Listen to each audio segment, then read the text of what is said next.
In a single day, the U.S. Postal Service delivers more than 472 million pieces of mail. It's long been an essential means of communication for people around the country, tracing its roots back to 1775, when Benjamin Franklin was our first Postmaster General. But lately, as we've seen discarded absentee ballots, I don't trust the system. Some mail never delivered. And they're still out there stranded. A leader under fire. We are very concerned with the deterioration in service. Trust has wavered. I'm skeptical. Especially for people like Relisha Jenkins. I like to write. I'm old school. I don't send emails.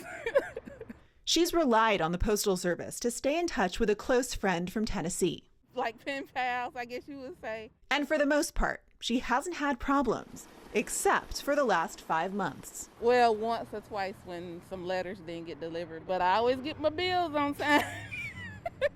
When it comes to her vote for our next president, she's not relying on the mail. I just feel like this is a very, very important election. So how much is this skepticism warranted? We've spent the last couple months investigating. I mailed 284 letters to 71 people to track delivery time and dependability. Our participants,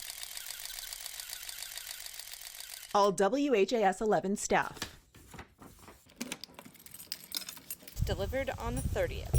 Using poverty data from the U.S. Census Bureau, we mailed letters from around Louisville. We sent half the letters from a mailbox and post office in zip code 40203, an area that includes the West End and downtown Louisville. It has a poverty rate of more than 45%. The mail here is getting kind of screwed up. We sent the rest from a mailbox and post office in zip code 40059.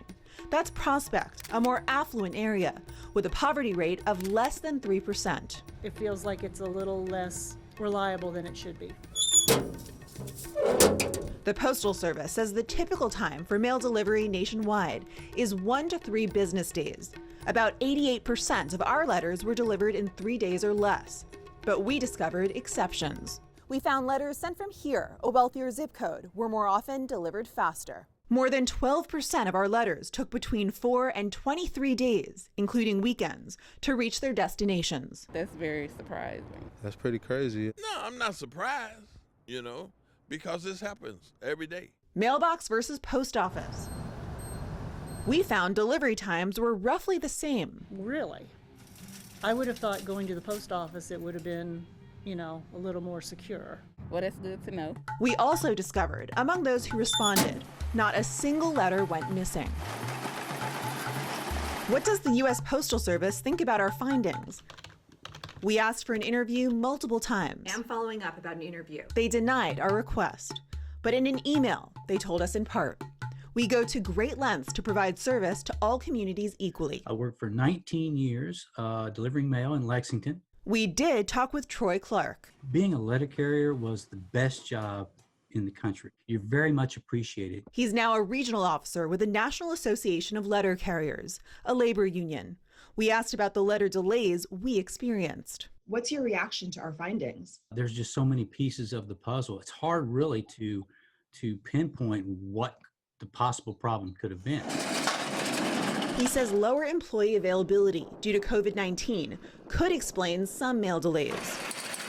Many people I spoke with are afraid about trusting the Postal Service with their ballot. How do you feel about that? That's not going to be an issue whatsoever. Put the ballot in the mail prior to November 3rd, and it should very well be counted. The State Board of Elections confirms ballots postmarked by November 3rd and received by November 6th, 6 p.m. local time, will be counted by your county clerk. You can rely on the Postal Service. Relisha Jenkins will, for the most part. She won't stop sending letters to friends. You depend on the Postal Service. Yes. But not with her most important mail. Despite our study that showed no letters went missing, her couple of letters still lost in the mail make her worried. Yeah, pretty much. With her vote, she won't put her faith in this American institution. She's voting in person. Because I want to make sure that my vote gets counted. For Focus, I'm Paula Vassan.